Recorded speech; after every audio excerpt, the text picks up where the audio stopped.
Hello and welcome to Encore, the arts and culture show here on France 24. Coming up, what happens when you mix manga with memory? A bizarre science fiction drama, if the film Real is anything to go by.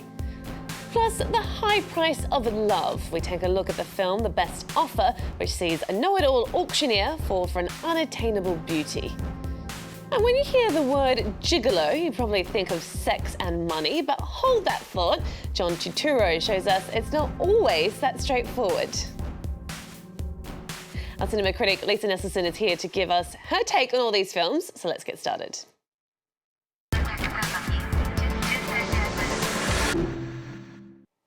Hi Lisa, great to have you with us as always. Hello Jade. We're going to start with Real, which is the latest film by writer-director Kiyoshi Kurosawa. Now some people get this director confused with another one by the same name, don't they? They're not related, but that is a good name to know because Akira Kurosawa, who died back in 1998, gave the world Rashomon and the Seven Samurai.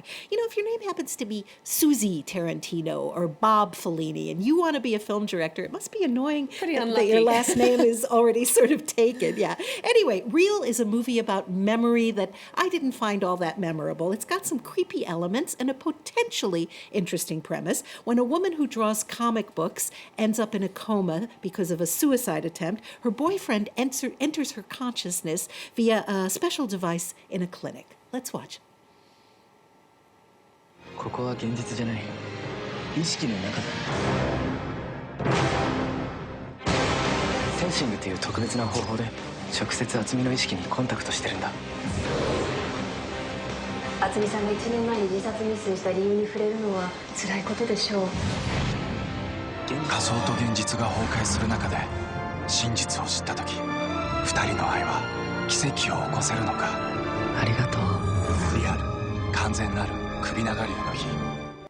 Now, Lisa, this director has a following in Japan, but also elsewhere, doesn't he? That's absolutely true. His 2008 film Tokyo Sonata, about a middle-class family, won a prize at Cannes, and it's considered a sensitive, realistic departure from his usual themes, which tend to be supernatural and horror. And French audiences have always appreciated his horror films because they always have a serious aesthetic component. They're lovely to look at. His 4.5-hour-long Penance, made for Japanese television, played here last year in 2 parts in theaters for a long time. A schoolgirl is murdered and her best girlfriends can't identify the killer, so the dead girl's mother sort of puts a punishment, a spell on them, and 15 years later things get really weird.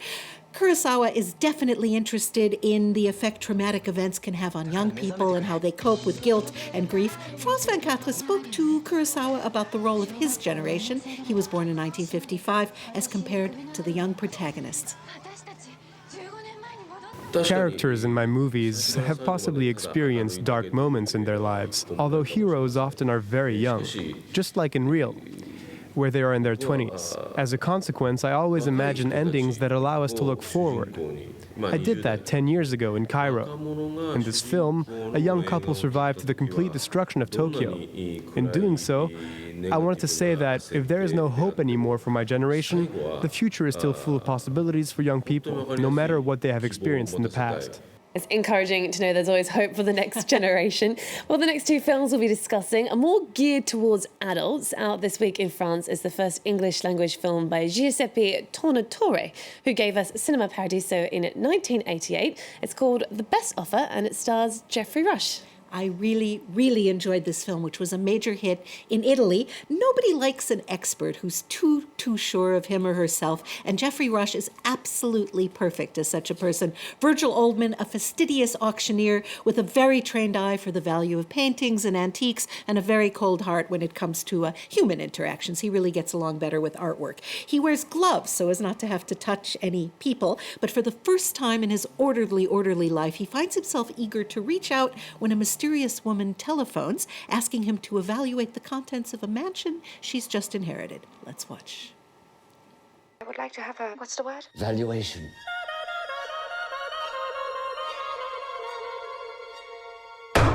Ladies and gentlemen, it gives me great pleasure to present lot 231. And Miss Claire, what else can you tell me about her? Suffers from a very strange illness. He speaks to her, but through a closed door. A closed door? You mean he's never seen her face? Not only him, no one has. What's it like living with a woman. Like taking part in an auction sale. You never know if yours will be the best offer. All right, so the woman who commissioned him doesn't have money problems. We're certainly getting the sense there from that clip that she may have some other issues. You can say that again. It turns out she's severely agoraphobic and has not been outdoors for over a decade. And she's only 27 years old, so you got to think that's probably put a little bit of a crimp in her love life. She's a flesh and blood rare object, and Virgil becomes absolutely obsessed with courting her. So how do you go about dating someone then who doesn't come out to play?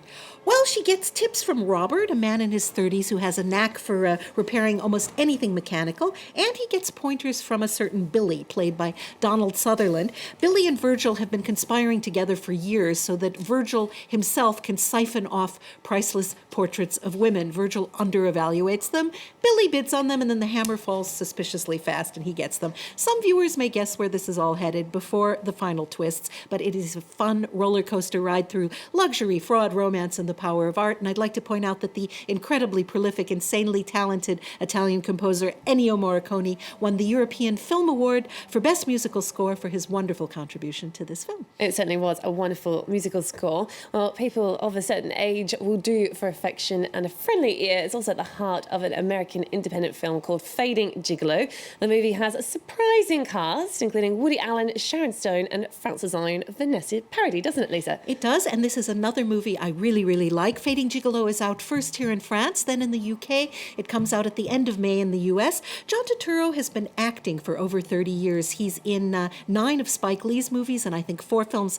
with the Coen brothers, but he has also written and directed 5 times since his debut Mac in 1992, which won the Camera d'Or at Cannes for the very best first film shown in that year's festival. But do I have the premise right for this film, Lisa? Woody Allen plays a pimp. When you put it that way, it sounds crass, but yes, that is one of the terms for what his character, Murray Schwartz, ends up doing. So Murray overheard his dermatologist, played by Sharon Stone, mention that she'd just really like to try a menage a trois with another woman and a man not her husband. Murray knows that his friend Fioravante, played by Turturro, is pleasing to women in a certain way and could use the money, and one thing leads to another. Let's take a look. I was at my dermatologist today. She was with her girlfriend, and they came to the conclusion that they both wanted to have a menage. I was thinking of you. You need the money, and I'm closing shop. I am not a beautiful man. Maybe I should try your guy out first, alone. Just me and him. You do this often? No, I mean... So this is kind of a part-time thing? You could say that.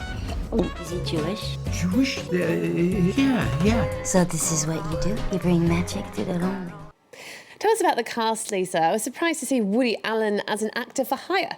That is kind of unusual, but he does act in other people's films when he believes in them, and he is perfectly cast here as an aging bookseller who lives with an African-American woman and half a dozen of her lively children. Personally, I've always liked Sharon Stone on screen. She lost some of her timing after she had a brain, something went wrong with her brain, an aneurysm, a few years ago, but this is a perfect role for her, and nobody would accuse Turturro of being particularly handsome or sexy, and yet he's got an earthy quality that's appealing to women, and it makes the proceedings feel anything but sordid. The plot, I have to say, plays on some broad stereotypes about what men and women supposedly want from each other and from life in general, but the cast makes each role shine, and it's funny. Right, and French singer and actress Vanessa Paradis is also apparently very convincing. She's very convincing. She's excellent as the observant Orthodox widow of a rabbi. She has 6 children, too. She's never been kissed. Figure that one out. And a Hasidic neighbor, beautifully played by Liev Schreiber, has always had a crush on her. Murray tries to coax her out of her shell. Here's what she had to say about her role as Abigail, and what her director has to say about his actress. I play a character who is in a really difficult situation, but we've all felt the way she has felt at some point. There's always a period in time when we forget about ourselves, when we are forgotten, or even both at the same time, and we go on with our lives thinking it's normal because we have responsibilities. She changed the movie. She more than realized the character. And you could feel it. It was like it became something greater. Right, finally, well, France is one of the only places on Earth where Hollywood classics are re-released on a regular basis. Lisa, I think one of your favourite directors is getting some pretty special treatment at the moment. Indeed. Just out in France are 8 films by the brilliant Ernst Lubitsch, made between 1932 and 1948 and remastered on DVD. You cannot go wrong with one of them, Designed for Living from 1933. 3 impossibly attractive but dirt-poor individuals meet on a train to Paris. Gary Cooper, a painter, Frederick March, an unproduced playwright, and Miriam Hopkins. And at first they all assume that the others are French. They're speaking in French. They realize they're all Americans. They take an immediate dislike to each other. And then what happens? The two men both fall in love with the girl and she with them. So what's the solution to a predicament like that? Why, to move in together, all 3 of you. Of course, in a Paris garret, what could possibly go wrong? But it's not sordid, it's jaunty, and everything is implied, done with deft strokes, incredible economy. It's what we call the Lubitsch touch, and boy, do I wish more directors had it today. All right, well, definitely sounds like one to rewatch. We're going to leave you now with an excerpt from Design for Living. Thank you, Lisa, as always, for your wonderful cinematic insights. Thanks to you also for tuning in.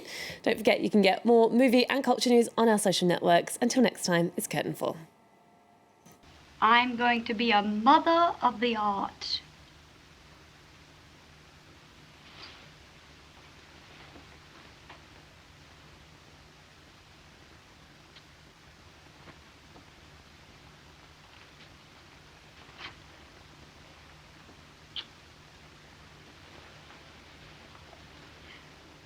No sex. It's a gentleman's agreement.